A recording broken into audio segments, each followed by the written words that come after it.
preguei hoje de manhã, Deus vê a minha dor? Vê. Deus vê a minha dor. Há pessoas que acham que talvez você esteja entrando num momento de incredulidade. Não. A questão não é essa. Deus é um Deus maravilhoso que nos preparou um lugar. Ele não prepararia toda essa obra de salvação para nos deixar ao léu. Deus é um Deus que socorre? Sim. Ouve? Sim. Atende? Lógico. Faz sinais? Sim. Cura? Claro. Opera maravilhas? Sem dúvida. É um Deus que age no sobrenatural como eu e você não podemos entender. Aliás, quando Paulo diz que ele faz infinitamente mais, a nossa cabeça humana pensa outra coisa. Aí eu estava pedindo um carro para Deus e ele pode fazer infinitamente mais. Nem sabia que ele ia mandar uma frota. Não, infinitamente mais não é a frota, infinitamente mais são os seus propósitos.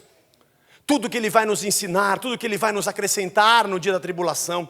Tudo que ele vai nos dar no dia do deserto, tudo que ele vai somar na nossa mente, no nosso coração, na nossa alma, nos levando à estatura de varão perfeito, fazendo de nós pessoas mais firmes na rocha que é Jesus. Crentes de verdade naquilo que ele pode realizar, mas com a vida derramada na sua presença, porque eu vou te dizer, fome, perigo, espada, nudez, perseguição, angústia, tribulação, são coisas que nós vivemos. E não significa que Deus não nos ama, nem que Ele não nos atende. Mas significa que Ele preparou para nós aquilo que Paulo declara. Nós somos mais do que vencedores. E a palavra mais do que não existe no grego. A palavra vencedores, na verdade, ela significa um vencedor que venceu outros vencedores. Nós traduzimos como mais do que vencedores. Seria, desculpe repetir essa palavra tão torpe, o campeão dos campeões. Tem que usar uns exemplos às vezes que abstrai a pessoa do espiritual, mas tudo bem. Tive que falar. Mas alguém que está acima de qualquer coisa. E a nossa alegria vem exatamente do amor de Deus, que nós não podemos explicar, que não nos separa, que não nos despede, que não nos manda embora. Os meus pecados me matariam, mas Ele me lavou. As minhas escolhas me destruiriam, mas Ele me deu o Evangelho para que eu seguisse. A minha cabeça ia decidir errado, com certeza, mas Ele me deu a mente de Cristo. O meu coração enganoso me levaria por um caminho errado, mas Ele trocou o nosso coração de pedra por um coração de carne. Nossos conceitos iam nos levar para o brejo, mas Ele colocou as suas leis no nosso coração e plantou dentro de nós. Nós morreríamos sozinhos, mas Ele habita em nós pelo seu Espírito e nós nunca mais andamos sozinhos. Em tudo isso nós somos mais do que vencedores. A angústia, a fome, a espada, a tribulação, elas podem acontecer, mas nós somos mais do que vencedores por Ele. Esses homens que viveram isso, esse Paulo que escreveu isso, perdeu a vida por pregar o Evangelho. O Evangelho chegou até nós porque homens perderam a sua vida. Porque Tiago morreu ao fio da espada e Pedro crucificado de ponta cabeça.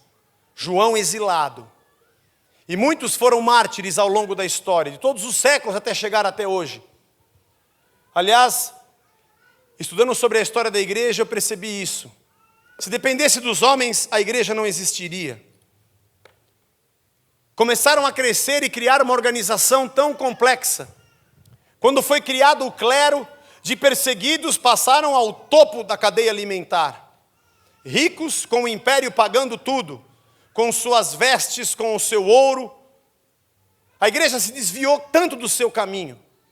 Muitos reformadores ao longo da história puxaram a igreja para o lugar certo, tirando o foco, os olhos do foco errado e colocando todos com os pés na rocha. Assim foi Lutero, assim foi Calvino, e assim foram tantos, e até os dias de hoje. Entender que o amor de Deus é maravilhoso e que nada me separa dele. Eu não posso deixar que nada o separe de mim. Eu não posso deixar que essas coisas que são comuns no dia a dia me levem a pensar que Deus me abandonou. Jamais. Eu encerro dizendo aquilo que eu disse hoje pela manhã. Eu não consigo entender a vida. Eu não consigo entender porque coisas dão certo, porque outras dão errado. Eu não consigo entender como Deus responde, qual o tempo de Deus. Essas coisas me angustiam. E eu também não consigo entender o amor de Deus. Mas como eu sei que Ele existe, eu descanso.